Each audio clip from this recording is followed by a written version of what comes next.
Neste vídeo, demonstraremos a correta manipulação monômero-polímero da resina Diamond D e a fase adequada para aplicação em mufla.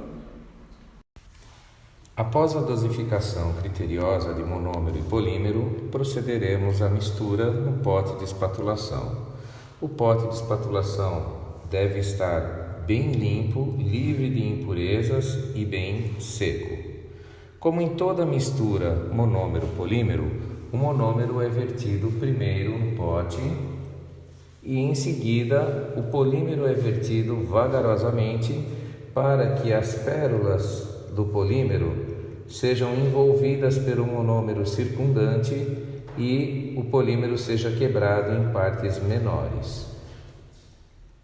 A característica diferenciada desta mistura na resina Diamond D faz parecer que há pouco monômero ao final do polímero ser vertido.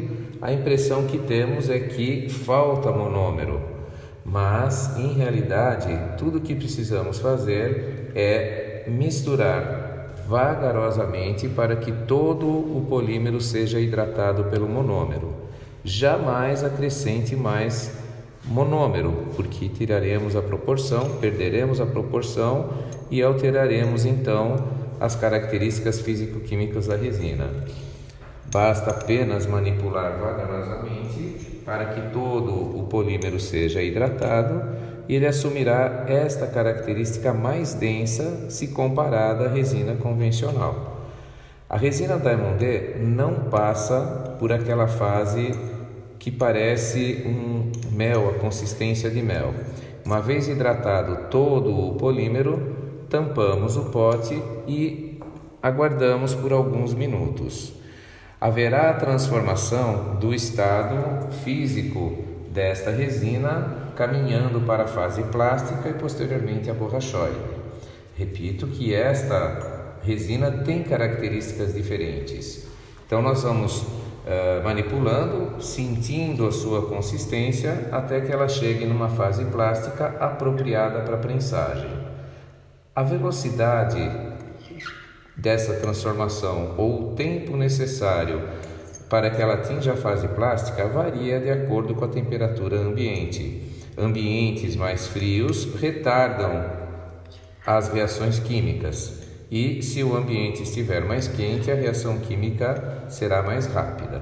Então notem como ela já tem uma consistência homogênea, ainda está muito macia para que procedamos à inclusão e à prensagem, mas ela já está bem hidratada, sem que tenhamos colocado mais monômero.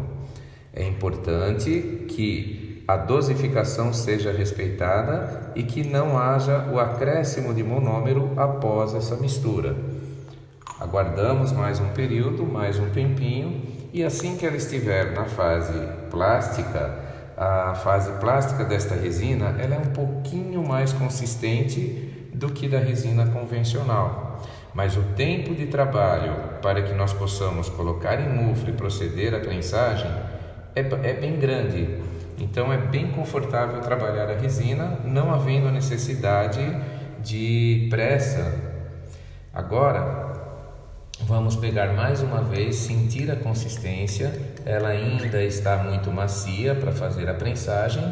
Eu vou tomar a liberdade de manipular com a mão, jamais manipule as resinas com a mão, porque além de não ser saudável, ela removerá toda a impureza da mão da gente e misturará na resina. Só estou mostrando aqui a consistência dela. Veja, ela está macia ainda, olha, ela é um pouco diferente da resina convencional, tá vendo? Ainda está muito macia para se executar a prensagem, ela não tem resistência suficiente para opor a pressão de prensagem na mufla. Então, colocando aqui, repito que fique bem claro, jamais manipulem a resina com a mão, só o fiz para que a gente verificasse a consistência dela e comparasse essa consistência com a resina convencional.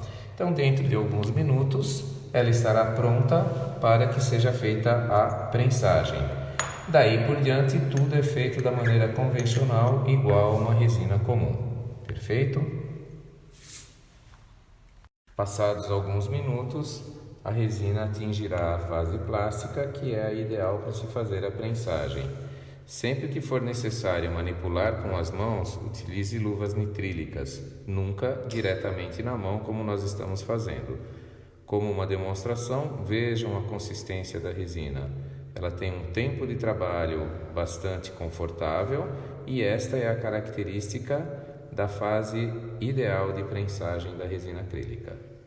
Próximo passo será procedermos à prensagem.